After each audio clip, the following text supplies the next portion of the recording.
Good morning मित्रांनो, कसे आहात? आनंदात आहात ना? असेच राहा, असाच आनंद कायम ठेवा. मित्रांनो, गेल्या 1-2-3 दिवसापासून आपण मानसशास्त्र म्हणजे काय, मानसशास्त्राची संकल्पना म्हणजे काय, मानसशास्त्राचा मानवी जीवनाशी संबंध काय आहे आणि मानसशास्त्राचा अभ्यास शिक्षकांनी का करावा याच्याबद्दल आपण सातत्याने विचार करतोय. पण आता प्रश्न असा येतो की मला जो विषय या ठिकाणी माझ्या BEdच्या अभ्यासक्रमात दिलेला आहे तो विषय वाढ आणि विकास, बाल्यावस्था आणि विकास. मग आता बाल्यावस्थेचा विचार हा मला माझ्या अध्यापनात का दिला असेल? नेमकं काय कारण आहे की मला बाल्यावस्था या विषयावर BEdच्या अभ्यासक्रमामध्ये अध्ययन करायचं आहे? याचं महत्त्वाचं कारण असं आहे की तुम्हालाही माहीत आहे, महत्त्वाचं कारण त्याचं असं आहे की बाल्यावस्था हा आपल्या मानवी जीवनाचा अत्यंत महत्त्वपूर्ण असा काळ आहे, सगळ्याच दृष्टिकोनातून. म्हणजे ज्याला आपण म्हणूया की अभ्यासाच्या दृष्टिकोनातून, अभ्यासक्रमाच्या दृष्टिकोनातून, एक संस्कारांच्या दृष्टिकोनातून, नंतर ज्याला आपण म्हणू की अध्ययन अवस्था येण्याच्या दृष्टिकोनातून. एक लक्षात घ्या, मानव हा अध्ययनशीलच आहे. जन्मपूर्व अवस्थेपासून तो अध्ययनशील आहे. परंतु तरीही अध्ययनशील जरी तो असला तरी पण एक औपचारिक शिक्षण आणि औपचारिक संस्कार, कारण बघा शिक्षणाचे सुद्धा 2 भाग पडतात, एक औपचारिक शिक्षण आणि एक अनौपचारिक शिक्षण. आता औपचारिक शिक्षणाला सुरुवात जेव्हा मूल प्रत्यक्ष शाळेत जातं तेव्हा सुरुवात होते आणि अनौपचारिक शिक्षण मात्र जसा अनुभवश ज्या दिवशी पक्का होतो त्या दिवशी त्या शिक्षणाला प्रारंभ होतो. कोणत्या? अनौपचारिक शिक्षणाला. आता तुम्ही म्हणाल की अनुवंश पक्का होतो त्या दिवसापासून जर शिक्षणाला प्रारंभ होतो तर मग औपचारिक शिक्षणाची गरज काय आहे? मग औपचारिक शिक्षण आणि अनौपचारिक शिक्षणामध्ये काही फरक आहे का? आहे ना, सांगते तुम्हाला. औपचारिक शिक्षण म्हणजे शिक्षण देणाऱ्याला माहीत आहे मी शिक्षण देतो आणि शिक्षण घेणाऱ्यालाही माहीत आहे मी शिक्षण घेतो. उदाहरणार्थ, शाळेमध्ये आपण येतो, शिक्षकाला माहीत आहे मी शिकवतोय, विद्यार्थ्याला माहीत आहे मी शिकतोय. ही औपचारिक शिक्षण संस्था झाली. शाळा ही औपचारिक शिक्षण संस्था आहे. परंतु त्या शाळेमध्ये असेही काही विद्यार्थ्यांना अनुभव येत असतील की त्या अनुभवाच्या माध्यमातून त्याचं शिक्षण सातत्याने घडत असतं, ते त्याचं अनौपचारिक शिक्षण असतं. कसं की शाळांमध्ये वेगवेगळ्या इंटरॅक्शन्स होतात. टीचर स्टुडंट आहे, स्टुडंट त्यांच्या समवयस्कांच्या पिअर ग्रुप इंटरॅक्शन्स आहेत, विद्यार्थी कार्यालय यांच्या इंटरॅक्शन्स आहेत, विद्यार्थी प्रिन्सिपॉल, प्राचार्य, मुख्याध्यापक यांच्या इंटरॅक्शन्स आहेत. ह्या सगळ्या जे शालेय घटकाशी ज्या आंतरक्रिया होतात त्या आंतरक्रियातून अनौपचारिक शिक्षण घडत असतं. आता ह्या आंतरक्रियातून अनौपचारिक शिक्षण का घडतं? कारण शिक्षण जेव्हा तुम्ही एकमेकांशी चर्चा करता तेव्हा तुम्हाला माहीत नसतं की आपण आपल्या मित्राला किंवा आपल्या सवंगड्याला काही शिकवतोय, किंवा त्या सवंगड्याला सुद्धा माहीत नसतं की आपण याच्यापासून काही शिकतोय, पण नकळत त्याचा प्रभाव आपल्यावर पडतो. आठवा तुम्ही की ज्या वेळेस आपल्या शाळेतील एखाद्या शिक्षकाचा प्रभाव आपल्यावर पडला, का तो शिकवतो चांगला आहे की वाईट ते त्याच्याबद्दल नाही, परंतु त्याच्या वागण्यातून, त्याच्या बोलण्यातून, त्याच्या चालण्यातून आपल्यावर नकळत काही संस्कार होत असतात. आपला एखादा मित्र असतो किंवा आपली एखादी मैत्रीण असते जी आयुष्यभर आपल्याला लक्षात राहते आणि काही विशिष्ट गोष्टीसुद्धा मी माझ्या मित्रापासून शिकलो असं आपण म्हणतो की मॅडम कोणाशी कसं बोलावं ना ह्या गोष्टी मी माझ्या मित्रापासून शिकलो. संघर्षाला सामोरं कसं जावं ना ह्या गोष्टी मी माझ्या मित्रापासून शिकलो. असं का होतं? याचं कारण आहे की ज्या संघर्षामधून तो मुलगा पुढे आला, तो मित्र पुढे आलेला आहे, तो नकळत त्याच्या जीवनातून आपल्यावर प्रभाव पाडतो. तो प्रभाव पाडतोय हे त्यालाही माहीत नसतं आणि आपल्यावर प्रभाव होतोय हे आपल्यालाही माहीत नसतं, पण आपण नकळत ते शिकत जातो. अगदी साधं उदाहरण देते मी तुम्हाला की आई वडील असतात. आई वडिलांचा लहानपणापासून आपण संघर्ष बघत आलेलो असतो.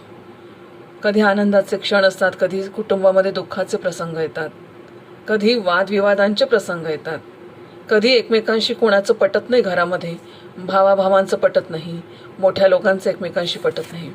ह्या सगळ्या परिस्थितीमध्ये माझे आईवडील कसे वागले हा कायम एक ठसा आपल्या मनावर उमटलेला असतो.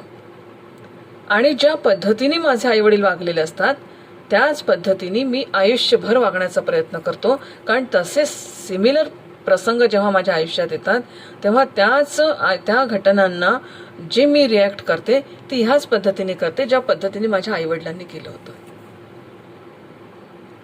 आणि म्हणून मित्रांनो, साध्या साध्या घटनांमधून समोरचा व्यक्ती हा आपल्याकडून काही ना काही शिकत असतो.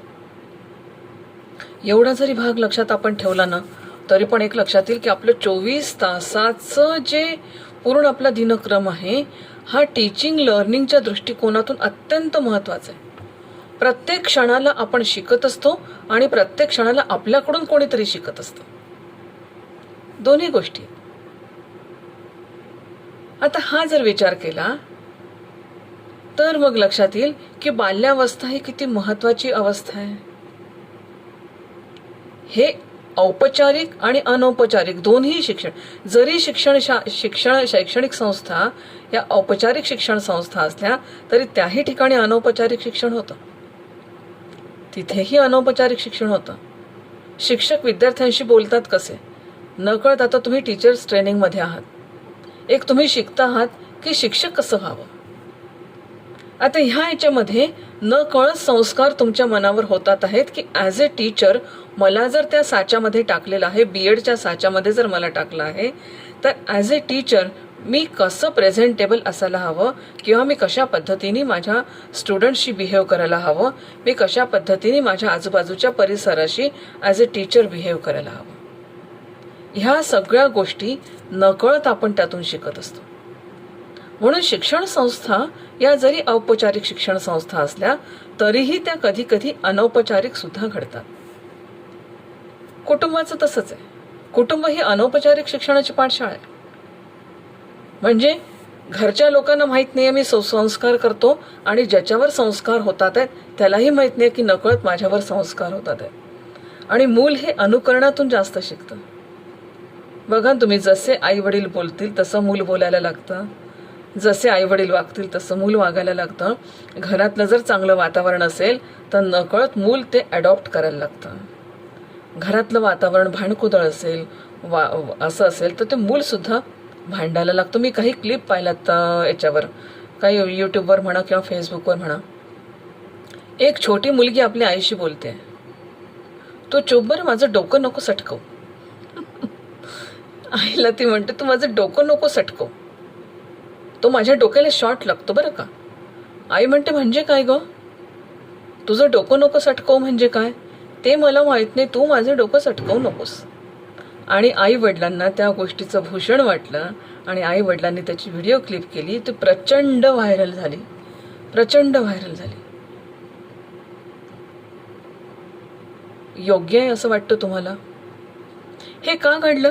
ती 5 ते 6 वर्षाची मुलगी ह्या ज्या पद्धतीने आपल्या आईशी बोलते आहे, कदाचित त्या पद्धतीने तिने घरामध्ये ते संवाद ऐकले, निश्चितपणे ऐकले. कारण तिच्या जाणीव अजून विकसित आहे. डोकं सटकवणं म्हणजे काय तिला माहितीच नाही अजून. डोकं तापवू नको तिला माहीत नाही आहे. पण ती चिडली आहे. जेव्हा चिडणं ही स्थायी भाव आहे माणसाचा.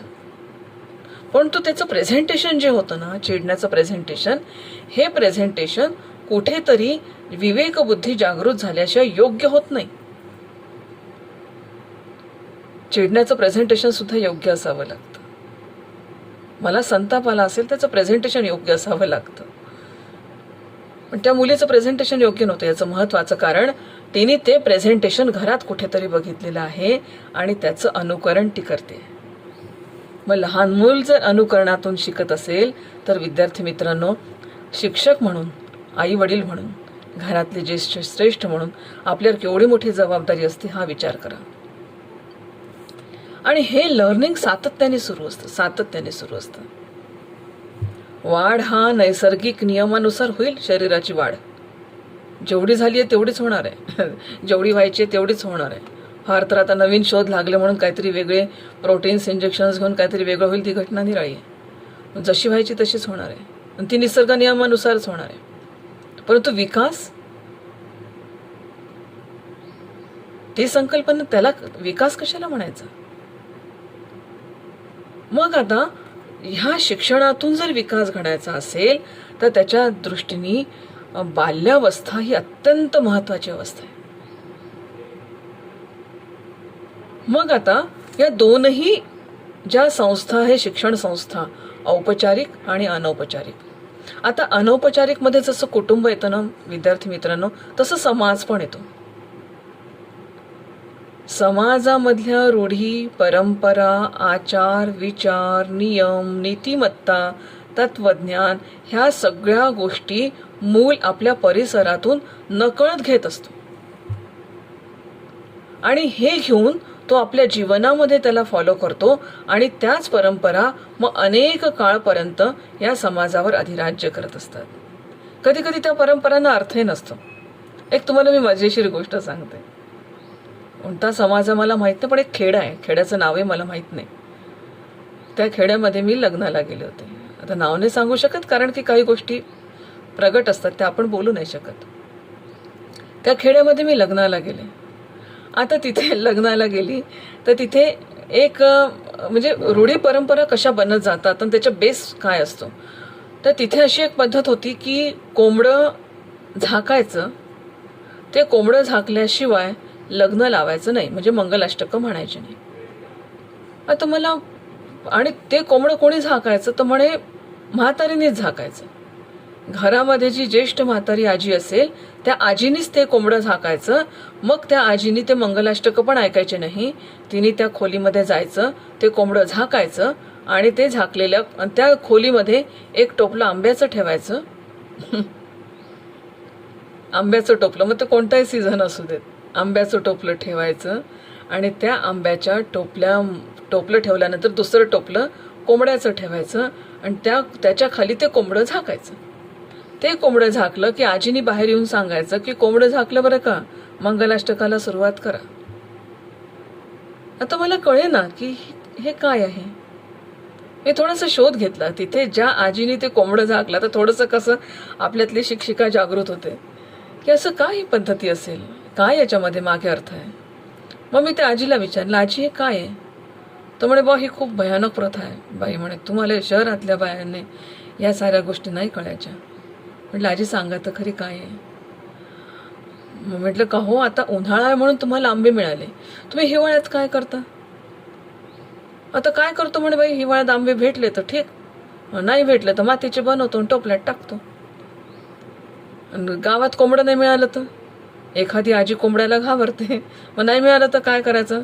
काय नाही, जी म्हणे बा मातीचं कोंबडं बनवतो टोपलीच्या खाली झाकतो. म्हटलं, आजी ही प्रथा तर सांगा, तुम्हाला माहीत असेल. मग त्या आजीने तिच्या बहिणीला बोलवलं, जी आणखीन ज्येष्ठ होती, तिला बोलवलं. तिला विचारलं, बाई शहरातली बाई दिसते, सांग जो इले काय प्रथा आहे. तर आजीनं कथा सांगितली. कथा काय, लय साजरी कथा आहे. कथा अशी होती की त्या गावामध्ये खूप आंबे पिकायचे आणि तुम्हाला माहित आहे की आंब्याची माच असते ती खोलीमध्ये करतात. आणि गावातली ती, खेड्यातली ती घरं ज्याच्यावरती शाकारलेली पण नसतात, कौलं असतात, कधी ती कौलं निघालेली असतात, मग त्याच्यावर कुठे रेक्झिन टाकतात. गरीब गरीब हे होतं ते खेडं. मग असं लक्षात आलं की ती मास बांधली तर त्या गावातले जे कोंबड्या असायच्या ते त्या छतावर चढायच्या, छतातून आतमध्ये घुसायच्या आणि सगळ्या त्या आंब्याचा धिंगाणा करून टाकायच्या. मग त्याच्यामुळे काय व्हायचं की खूप सगळ्या रोजच्या दैनंदिन व्यवहारामध्ये सगळी विघ्न यायला लागली. आणि ही विघ्न यायला नको, मग ही विघ्न यायला नको म्हणून मग काय, एका आजीने सुचवलं की बा असं करा, ते कोंबडं घ्या आणि त्याला तिथंच टोपल्यामध्ये झाका. मग आपच 2-4 कोंबड्याला समजलं तर ते येणार नाही. जसं आपण उंदरांची व्यवस्था करतो तसा बंदोबस्त त्या कोंबड्यांचा करायला सुरुवात केली. आणि जसा जसं त्या कोंबड्यांचा व्यवस्था करायला सुरुवात केली तसं तसं आंब्याचं निश्चित डेफिनेटली की ते आंबे तेवढे वाचले आणि लोकांचं उत्पन्न वाढलं. आता आंबे वाचले, उत्पन्न वाढलं, मग त्याच्या मागे थोडीशी धर्माची प्रथा अशी आली की कोंबडं झाकलं की शुभ गोष्टी घडतात.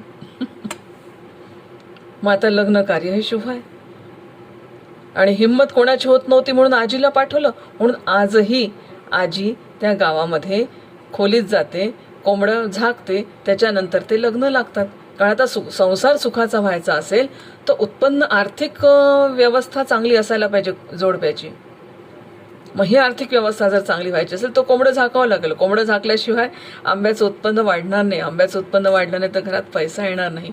पण ह्या सगळ्या गोष्टीला कशा कशा समाजामध्ये रूढीचं रूप धारण करत गेले आणि आज ती रूढी इतकी झालेली आहे की घरातली आजी बेड रिडन जरी असली तरी तिला उचलून 4 लोक तिथे नेतात, तिचा हात धरू धरू ते कोंबडं झाकतात, मग लग्न लागतं.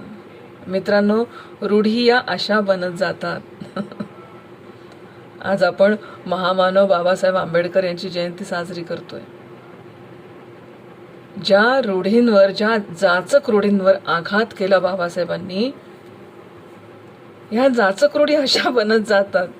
त्याचा आधार निराळाच असतो आणि त्याचं प्रगट रूप हे समाजासमोर वेगळेच येतं आणि ते खूप भयावह असतं. सांगेल मी उद्या आपला कार्यक्रम आहे की रूढी रूप, भयावह रूप कशा समोर येतात. हाच एक छोटंसं उदाहरण. पण आता याच्यातून अनौपचारिक शिक्षण कसं घडलं? नकळत हा संस्कार प्रत्येक पिढीवर, पिढी दर पिढी तो चालत आला. आता त्या खेड्यात काही मुलं शिकले. आता त्या पोरांनी ठरवलं की पाहू तर खरी. आमच्याच एका विद्यार्थ्याने पाहू तर खरी, मॅडम कोंबडं झाकलं नाही तर माझा संसार खराब होतो का? मी पाहतोच. आता तो मुलगा, तो विद्यार्थी BEd करून सुद्धा असतो, शेती निवडलेलं फील्ड आहे त्याने, तो मुद्दाम शेती करतो की शेती क्षेत्रामध्ये सुशिक्षित लोक आल्याशिवाय शेती क्षेत्र सुधारणार नाही. आणि विद्यार्थ्यांनी, आपल्या शेतकऱ्यांच्या आत्महत्या थांबवण्याच्या असतील तर शिकलेल्या लोकांनी शेती क्षेत्रामध्ये यायला पाहिजे आणि ह्या शेतकऱ्यांना पटवून द्यायला पाहिजे की आत्महत्येमध्ये सर्वत नाही, तुमची सक्षमता महत्त्वाची आहे. तो मुलगा, त्याने म्हटलं मी ही रूढी पाळणार नाही, मी रूढी परंपराच्या विरोधात आहे, ही रूढी मला पाळायची नाही, कोणतंही कोंबडं माझ्या लग्नात झाकलं जाणार नाही, मी लग्न. आज त्याचा संसार इतका सुंदर सुरू आहे, त्याची शेती तुम्ही बघाल तितकी सुंदर शेती आहे त्याची. हे सगळं जेव्हा आपण डोळसपणाने स्वीकारतो ना, पण अनौपचारिक शिक्षण हे असं घडत जातं.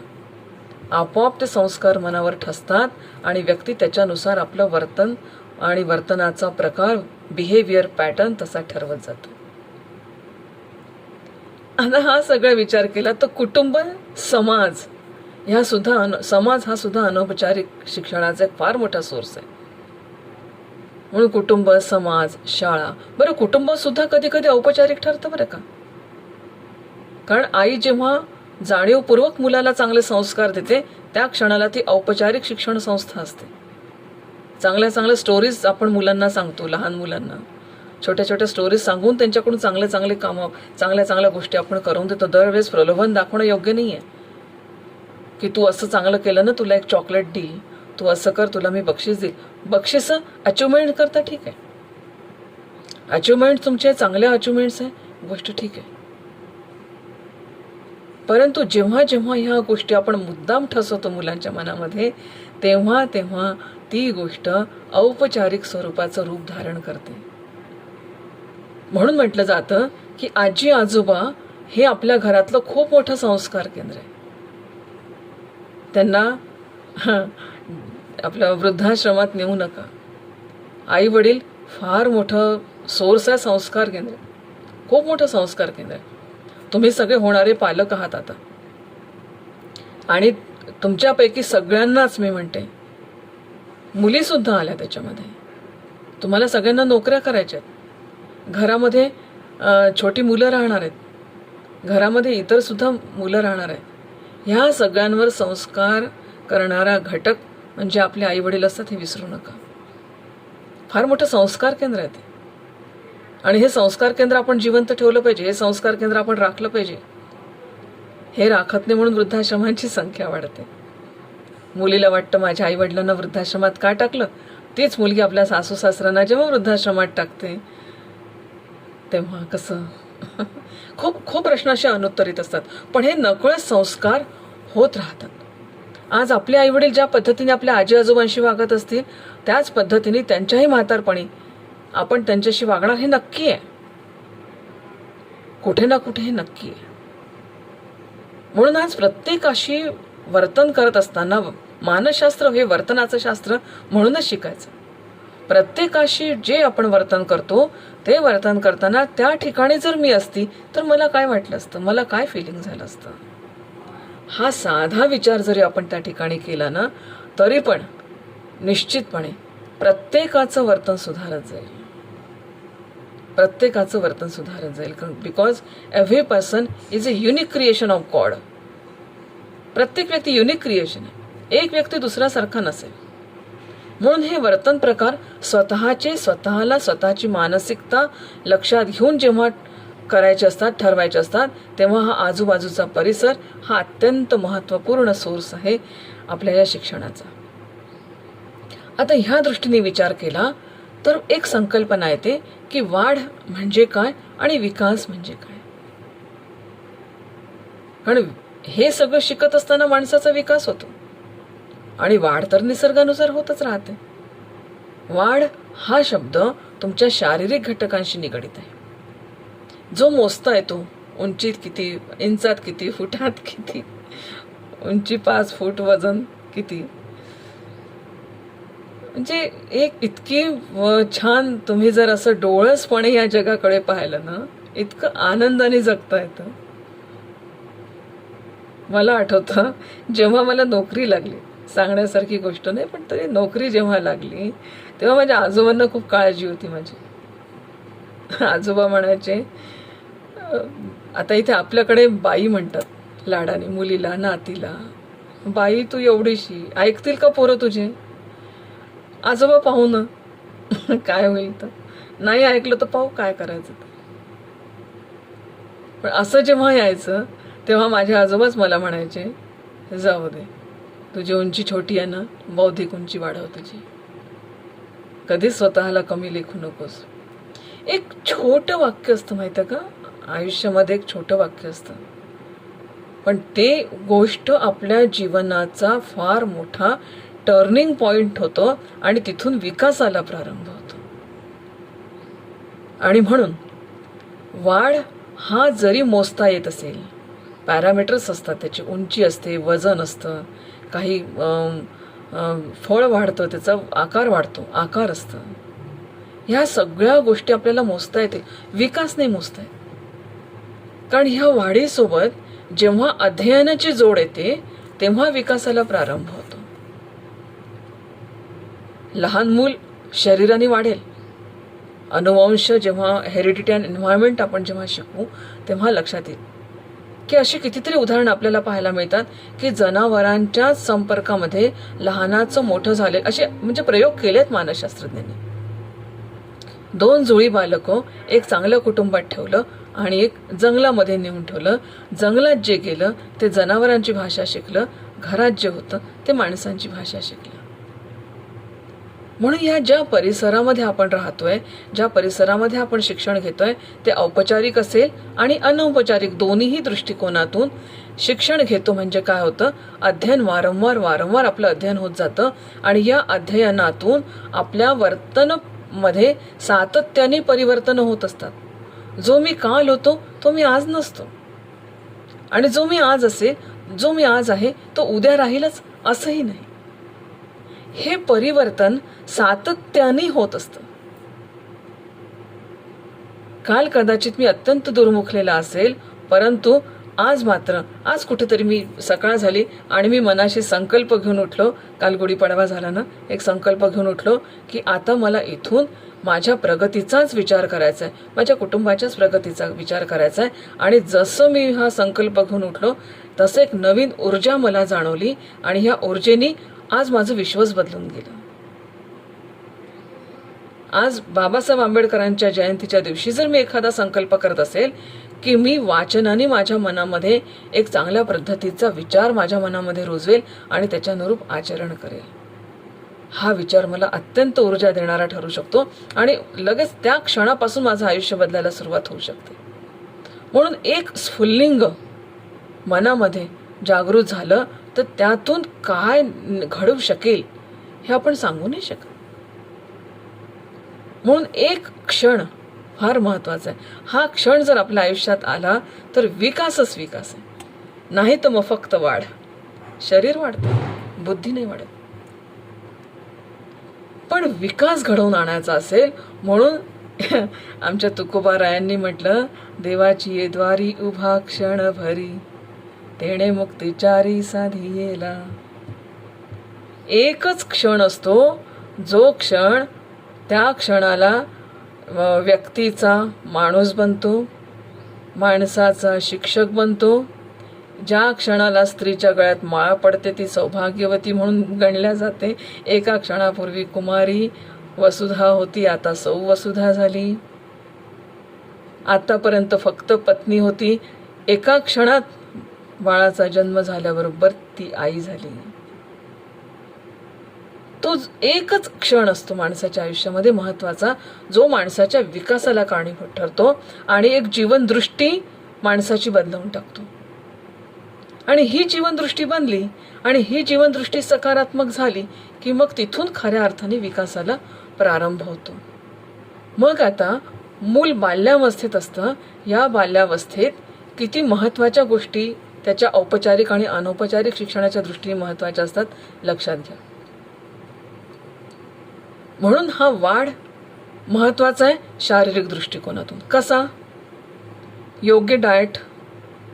बघा किती लेव्हल्सवर आपल्याला फिजिकल दृष्टिकोनातून सुद्धा विचार करावा लागतो. शरीराची वाढ जर समतोल करायची असेल तर तुमच्या आहार सवयी योग्य असाव्या लागतात, विहाराच्या सवयी योग्य असाव्या लागतात, आचरणाच्या सवयी योग्य असाव्या लागतात, तुमच्या उठण्या बसण्याच्या सवयी योग्य असाव्या लागतात, नंतर तुमच्या व्यायामाच्या पद्धती योग्य असाव्या लागतात. किती गोष्टी आहे शारीरिक विकासाशी निगडित. मग फिजिकल डेव्हलपमेंट यालाच तर म्हणतात. योग्य आहार घ्या. तुम्ही पहा, सकाळी न्याहारी करून मजूर शेतात जातो आणि दुपारी 2 वाजता जेवतो. तो न्याहारीत काय खात असेल? चटणी भाकर समजूया आपण. ज्या दिवशी चटणी फेकते त्या दिवशी चटणी, ज्या दिवशी मीठ मिळतं त्या दिवशी मिठाशीच खातो. पाण्याला फोडणी देऊन भाज्या करणाऱ्या अनेक माता पाहिल्यात मी. पण ज्या पद्धतीने आहार त्यांचा आहे त्या आहाराचा विचार करा. बदाम काजू प्रत्येकालाच मिळतील असं नाही आहे आणि सगळं काही शरीरयष्टी बदाम काजूनी बनेल असंही नाही. पण योग्य वेळी जर तुम्ही या शरीराला ऊर्जा देत राहिलात तर तुमचं शरीरही कार्यरत राहतं. म्हणून मी तर नेहमी म्हणते, निसर्गाने जे दिलेलं आहे ते माणसाला पोषक आहे. निसर्गाने आपल्याला भाज्या दिल्या, निसर्गाने आपल्याला धनधान्य दिलं, निसर्गाने आपल्याला अग्नी पण दिलेला आहे. त्या अग्नीच्या संपर्कात आलेल्या गोष्टीच आपल्या शरीरात पोषक आहे. मायक्रोवेव्ह मधल्या गोष्टी पोषक नाहीत.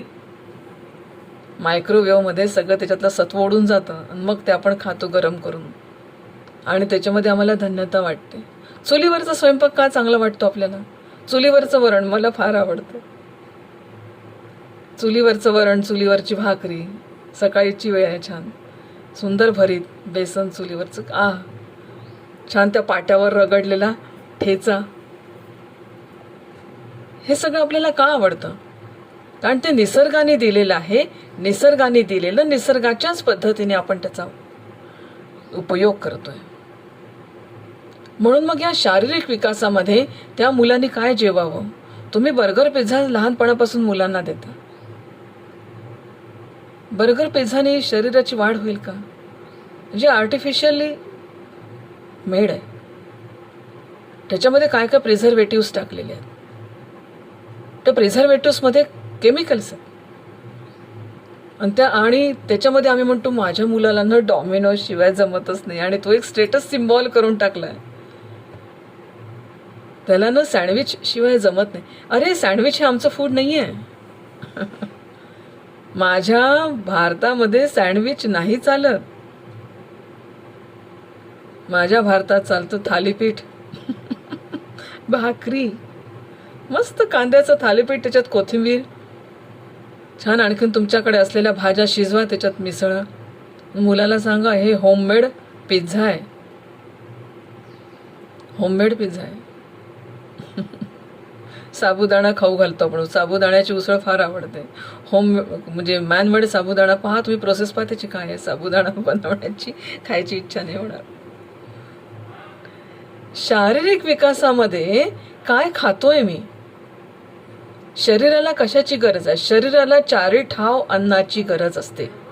वरण, भात, भाजी, पोळी, चटणी, कोशिंबीर, लोणचं, लिंबू, याला आम्ही षडरस म्हणतो. देवीची आरती करतो ना, षडरस अन्ने नैवेद्यास अर्पियरी भोजनी हो. षडरसयुक्त आहार. भात केव्हा खावा, कोशिंबीर किती खावी, लोणचं कुठे किती खावं, पापड कुठे खावा, पोळी खायला सुरुवात कधी करावी. बेस्ट स्टार्टर जर असेल तर भात आहे. काही तुम्हाला स्टार्टर वेगळे ते पनीर टिक्का वगैरे खाण्याची गरज नाही आहे, बेकार आहे पनीर टिक्का. भात का, आपल्या शरीरातला जठराग्नी प्रज्वलित करण्याचं काम भात करतं. म्हणून धार्मिक विधीमध्ये त्या अग्नीला भाताचं हवन केलं जातं.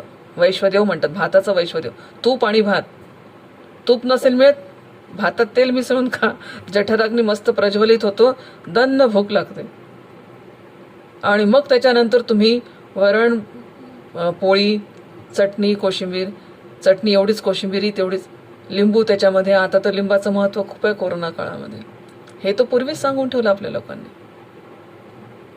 लिंबू सुद्धा चतकोरच, अख्खं लिंबू पिळून नाही प्यायचं, ॲसिडिक असतं, बॉडी ॲसिडिक बनते. आणि मग नंतर एक तास पाणी नका पिऊ. प्यायचंच असेल तर ताक प्या, ज्याला आयुर्वेदाने तक्र असं म्हटलेलं आहे. जेवणानंतर पातळ, ते असं खूप घट्ट वगैरे नाही, पातळ ताक प्या. त्याच्यामध्ये मस्त काहीतरी जिरे मिऱ्याची पूड टाका आणि ते ग्लासभर ताक प्या 1 तास. मग ते जे अन्नाचं पचन, जे मेटाबॉलिझम तुमचं वाढेल, त्याच्या माध्यमातून जो शारीरिक विकास तुमचा होऊन येईल, रोगांपासून ज्या पद्धतीने तुम्ही दूर राहाल, बघा तुम्ही किती निरोगी आयुष्य जगाल. कितीतरी या पद्धतीने जीवन जगणारे कितीतरी लोक मी पाहते, त्यांना शुगर, बीपीचा काही त्रास नाही. आणि तुम्हाला काल सांगितलं स्ट्रेस घ्यायचं नाही. शारीरिक विकासामध्ये तेही एक आहे. सायकोसोमेटिक आजार, जो होगा वो होगा, जो हुआ वो ही अच्छा हुआ, जो हो रहा है वो तो बेहतरीन है, चलता है. थ्रिल, लिकेज ऑफ माइंड बुजवावेच लागतील. म्हणून योग्य आहार आणि वाढ होते तुमची. योग्य व्यायाम करा. झुंबा सांगितला म्हणजे सगळ्यांना झुंबा तो योग्य राहील असं नाही आहे. मला स्पॉन्डिलोसिसचा त्रास आहे, स्पाईनचे सगळे विकार आहे, मी झुंबा केलं तर मला 1-2 मिनिटात ॲडमिट करावं लागेल. तुमच्या शरीराला कोणता व्यायाम झेपतोय, तो योग्य तज्ज्ञांच्या मार्गदर्शनाखाली व्यायाम करायला पाहिजे. शरीराच्या खाद्यपदार्थांच्या सवयी योग्य पाहिजे. सतत खाण्याची सवय असेल तर जे सिक्रेशन होतं आपल्या ग्लँड्सचं, तर इन्सुलिनच्या पद्धतीने सिक्रेशन होतं. शरीराला घातक आहेत त्या गोष्टी. काही ते पचायला, त्याचं ऊर्जेत रूपांतर व्हायला तर वेळ द्या. कारण जे सप्तधातू शरीरातले आहे, रक्त, मांस, मेद, त्वचा, अस्थि, मज्जा, रज्जू, नंतर शुक्र, ह्या सगळ्या धातूंना आपल्या शरीरामध्ये सतेज होण्याची संधी तर द्या. एक ना एकावर एक नको त्या गोष्टी खात बसलो तर शरीर सुदृढ आणि सतेज होणार कसं. इकडे तुम्ही बर्गर, पिझ्झा खाल, खास मुलींना सांगते मी, बर्गर, पिझ्झा, कोल्ड ड्रिंक्स, या सगळ्या गोष्टी घ्याल आणि तिकडे जाऊन फेशियल करत बसाल, पॉसिबल नाही आहे. ते टच अँड ग्लोनी ग्लो नसतो. हे ग्लो यायचा असेल तर पेशी आनंदी पाहिजे, आपण आनंदी पाहिजे, नॅचरल ग्लो येईल चेहऱ्यावर. काही कुठे जाण्याची गरज नाही. शरीर विकासामध्ये या गोष्टी योग्य आवश्यक आहे. योग्यरित्या तुम्ही चालायला पाहिजे, वॉकिंग करायला पाहिजे, एक्सरसाइज करायला पाहिजे, योग्य खाल्लं पाहिजे, योग्य वेळेला खाल्लं पाहिजे. रात्री 10 वाजता काही जेवायची वेळ आहे का, या सवय बदलवल्या पाहिजे. जैन लोक बघा 6 वाजता जेवून घेतात. याचं महत्त्वाचं कारण आहे की जसा जसा सूर्य उगवतो तसा आपला जठराग्नीसुद्धा प्रज्वलित होतो, आणि हा जठराग्नी प्रज्वलित झाला त्याच्यामध्ये तुम्ही ज्या अन्नाच्या समिधा टाकतात त्याच्यामुळे मेटाबॉलिझम जे वाढतं त्यांनी तुमच्या शरीराचं पोषण होत असतं. संध्याकाळी जेव्हा सूर्य मावळतो तेव्हा जठराग्नी हा मंदाग्नी होतो, आणि ह्या मंदाग्नीमध्ये जेव्हा तुम्ही टाकता, तुम्ही अग्नी विझवून पहा आणि त्याच्यामध्ये लाकडं टाकून पहा, धूरही निघणार नाही.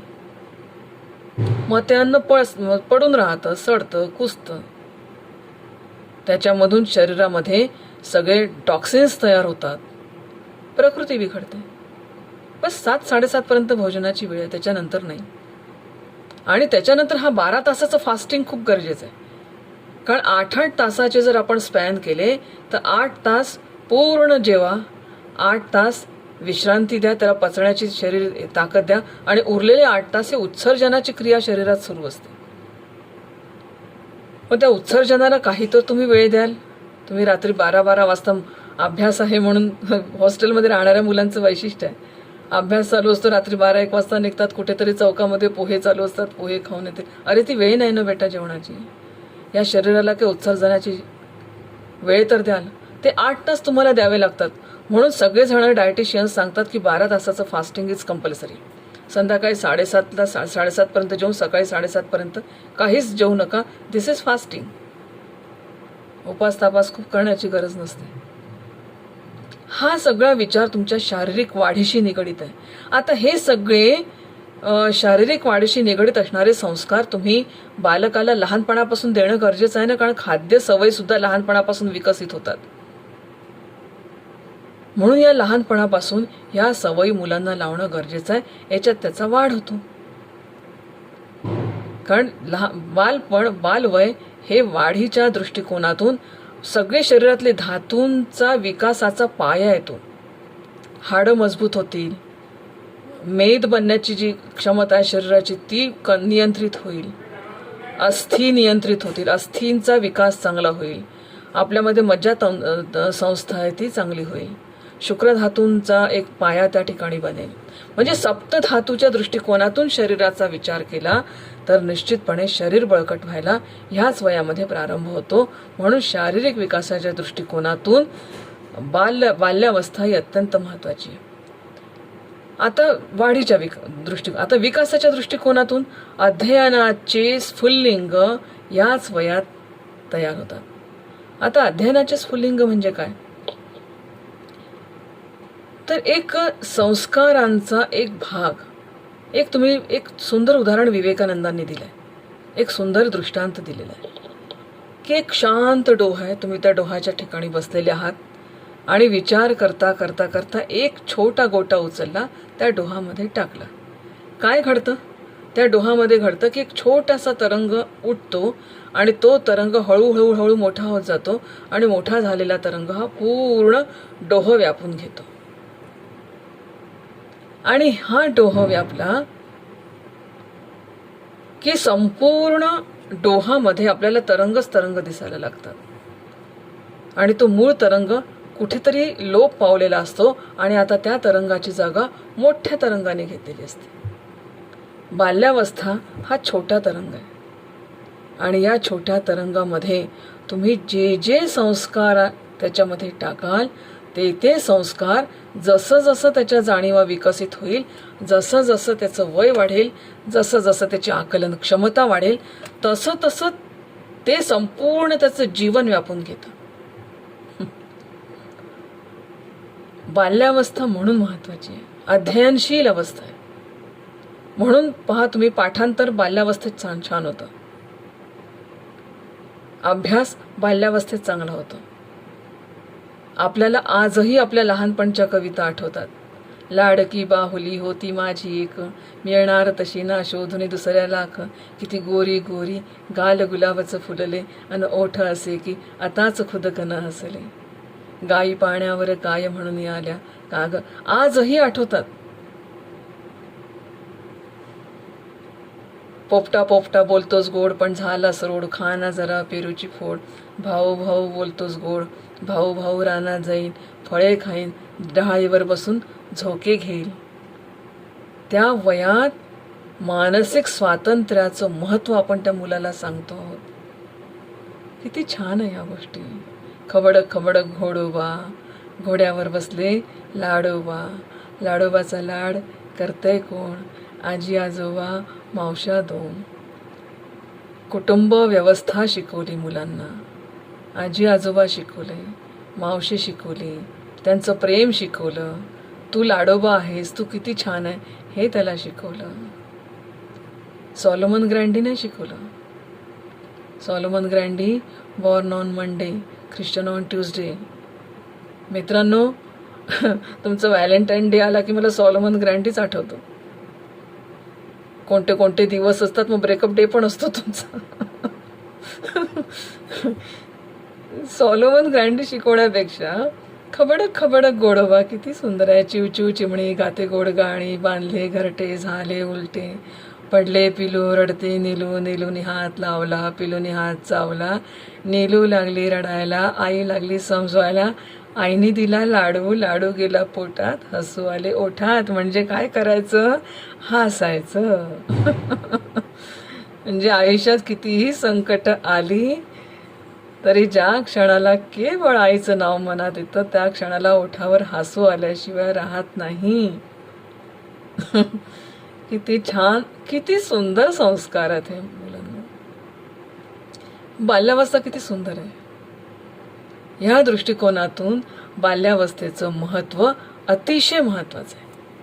आणि ही बाल्यावस्था घडते अनुवंश, हेरिडिटी अँड एन्व्हायरमेंट, दोन घटक त्याच्यामध्ये महत्त्वाचे आहेत. माणसाच्या वाढ आणि विकासामध्ये आता ते किती किती टक्के ते आपण सांगू शकत नाही. अनुवंश आणि परिसर. एखाद्या खूप सुसंस्कृत घराण्याचं मूलही वाईट निघू शकतं आणि एखाद्या वाईट घराण्यातलं मूलही चांगलं निघू शकतं. ते आपण सांगू शकत नाही. परंतु अनुवंशामधून ज्या गोष्टी, म्हणून अनुवंशिक गोष्टी आणि संपादित गोष्टी. अनुवंशिक ह्या अनुवंशातून मिळालेल्या, हेरिडिटीतून मिळालेल्या काही गोष्टी असतील, पण काही कौशल्य जी असतात ती संपादन करावी लागतात. गायन कला संपादन करावी लागेल. शिक्षकाचा मुलगा शिक्षक होईलच असं नाही, डॉक्टरचा मुलगा डॉक्टर होईलच असंही नाही, इंजिनियरचा मुलगा इंजिनियर होईल असंही नाही. म्हणून हेरिडिटी आणि एन्व्हायरमेंट ह्या दोन गोष्टींचा किती टक्के प्रभाव असेल असं आपण सांगू नाही शकत. जनरली असं म्हटलं जातं की 50-50% हा प्रभाव पडतो. परंतु आता आधुनिक शास्त्रामध्ये असंही म्हणतं की नेमकं नाही सांगू शकणार, कारण नेमकं तुम्ही कोणकोणते स्किल घेऊन येतात हे पडताळून पाहण्याची योजना आजच्या शिक्षण प्रणालीत नाही आहे ना. तुमच्यापैकी कितीतरी विद्यार्थी असतील की ज्यांना संगीत खूप छान येतं. आरख राव आहे, आज त्याचा कार्यक्रम आहे, बघूयात आपण सगळे. त्याला संगीत खूप छान येतं, पण ह्या संगीतातून संशोधनापर्यंत जाण्याची शिक्षण प्रणाली आपल्याकडे अद्याप नाही आहे. आता नवीन शिक्षण प्रणालीमध्ये या गोष्टींचा विचार केलेला आहे, निश्चितपणे केलेला आहे. परंतु माझ्यामध्ये जे अनुवंशाने जे मला प्राप्त झालेलं असेल त्याच्यामध्ये स्किल संपादन करण्याची क्षमता माझ्या शिक्षण प्रणालीत नाही, किंवा माझ्या शिक्षण प्रणालीच्या माध्यमातून मी काही माझ्या मनाजोगतं शिक्षण घेतलं पाहिजे असंही नाही. पुष्कळदा परिसराचा प्रभाव कसा पडतो. माझे 4 विद्यार्थी डॉक्टर होत असतील तर मी पण डॉक्टर होतो. अगदी उदाहरण सांगते. तुम्हाला लायब्ररीत यायचं आहे, तुम्ही 4 विद्यार्थ्यांना फोन करता, 4 मित्रांना फोन करता, का रे तू जाणार आहे का, तू जाणार आहे का, तू जाणार आहे का, मग चल मी पण येतो. तुला पुस्तकं तुला जर ऑनलाईन मिळाले असतील तर कर ना, घरात बसून ऑनलाईन. सध्या नको निघू बाहेर, परिस्थिती गंभीर आहे बाहेरची. हा सगळा विचार याच्या मागे. म्हणून अनुवंश आणि परिसर. आता ज्या क्षणाला अनुवंश पक्का होतो त्या क्षणापासून माणसाच्या जर शिक्षणाला प्रारंभ होतो तर आईची किती मोठी भूमिका आहे की आई जे अनुभव घेते त्या अनुभवातून त्या बालकाचं शिक्षण होतं. मी काल तुम्हाला सांगितलं, आई सुखी तर बाळ सुखी, आई दुःखी तर बाळ दुःखी. मग त्या मातेला, त्या मातेची मानसिकता चांगली राहिली पाहिजे, ही नॅचरली कुटुंबाची जबाबदारी नाही का. येणारं मूल हे मानसिकदृष्ट्या, तुम्हाला माहिती आहे 10 मुलांच्या मागे 1 मूल मतिमंद निघत आहे. खूप गंभीर समस्या आहे, खूप गंभीर समस्या आहे. मग असं जर आहे तर त्या मातेला खूप चांगल्या शारीर एक सुदृढ माता असणं आणि त्या सुदृढ शरीरात सुदृढ मन असणं, या दोन्ही गोष्टी महत्त्वाच्या आहेत. आता हा मुद्दा सांगण्याचा उद्देश असा की बाल्यावस्था ही प्रीनेटल अवस्थेपासून सुरुवात होते. जन्मपूर्ण अवस्थेपासूनच बाल्यावस्थेचे जे काही 4-5 प्रकार केलेले आहेत त्याचा पुढच्या तासिकेमध्ये उल्लेख केला. तर त्या जन्मपूर्व अवस्थेपासूनच बाल्यावस्था सुरू होते आणि जन्मपूर्व अवस्थेपासूनच शैक्षणिक अवस्था सुद्धा सुरू होते. खूप चांगले विचार, खूप चांगले गोष्टी मातेने या काळामध्ये केल्या तर निश्चितपणे त्याचा प्रभाव त्या बालकावर पडल्याशिवाय राहत नाही. मी म्हणते एक वेळ मूल मतिमंद सुद्धा असेल पण ते जर खूप आनंदी असेल ना तर ते सुद्धा आईवडिलांना खूप आनंद देऊन जातं. मग ते मूल त्या आईवडिलांच्या दुःखाचा विषय नाही राहत. हे मी तुम्हाला अनुभवातून सांगते, हे मी तुम्हाला माझ्या प्रत्यक्ष अनुभवातून सांगते. हा सगळा मुद्दा आहे. म्हणून ह्या सगळ्या गोष्टी जर आपल्याला पाहायच्या असतील तर वाढ आणि विकास ह्या संकल्पना आपल्याला लक्षात ठेवाव्या लागतील, शिकाव्या लागतील. आणि शिक्षकाला का शिकायच्या? कारण आता तुम्हाला माहीत नाही BEd झाल्यावर तुम्ही कोणत्या वयोगटाला शिकवणार आहात हे तुम्हाला माहीत नाही आहे. पण ज्या वयोगटाला तुम्ही शिकवणार आहात, कोणताही वयोगट असू देत तो, त्या वयोगटावर तुमच्या व्यक्तिमत्वाचा प्रभाव पडणार आहे. ह्या सगळ्या गोष्टींचं मानसशास्त्रीय ज्ञान जर आपल्याला असेल तर निश्चितपणे मला असं वाटतं की आपण चांगल्या पद्धतीने हे विद्यार्थ्यांना शिकवू शकू. आता ह्या अवस्था कोणत्या आहेत, त्या प्रत्येक अवस्थेचं वैशिष्ट्य काय आहे, हे थोडंसं वेगळ्या पद्धतीने आपण पुढच्या तासिकेला घेऊया. मित्रांनो, आज बाबासाहेब आंबेडकर जयंतीनिमित्त तुम्हाला सगळ्यांना खूप खूप हार्दिक शुभेच्छा. आजच्या दिवशी एक काहीतरी चांगला संकल्प घेऊन आपण या शिक्षकी पेशामध्ये पाऊल टाकावं असं मला वाटतं. म्हणून एक चांगला समाज शिक्षक, चांगला लोकशिक्षक, अभ्यासू, ज्ञानी, सगळ्या कर्मकांड, रूढी परंपरा याच्यापेक्षा विस्तृत आणि ज्याला आपण सृजनशील विचार करणारा असा शिक्षक तुमच्यामधून घडला पाहिजे. स्वतःही आणि इतरांनाही या सगळ्या वैचारिक उंचींचा अनुभव आपण सर्वांनी दिला पाहिजे. असा काहीतरी चांगला संकल्प आपण केला पाहिजे. आपल्या मनामध्ये बाबासाहेब आंबेडकरांचे विचार नव्हे, मी तर म्हणते मनामध्ये बाबासाहेब आंबेडकरांचा जन्म आजच्या दिवशी व्हावा, एवढी एक अपेक्षा मी आपल्याकडून निश्चित करू शकते आपला शिक्षक म्हणून. आणि ज्या क्षणाला हा जन्म आपल्या मनामध्ये होईल त्या क्षणाला रूढी परंपरा, अज्ञान, दारिद्र्य या सगळ्या बेड्या आपोआप आपल्या मनातून तुटून पडतील आणि एक वैश्विक दृष्टी आपण धारण करू शकाल. करा प्रयत्न. इथे थांबूया. Have a nice day.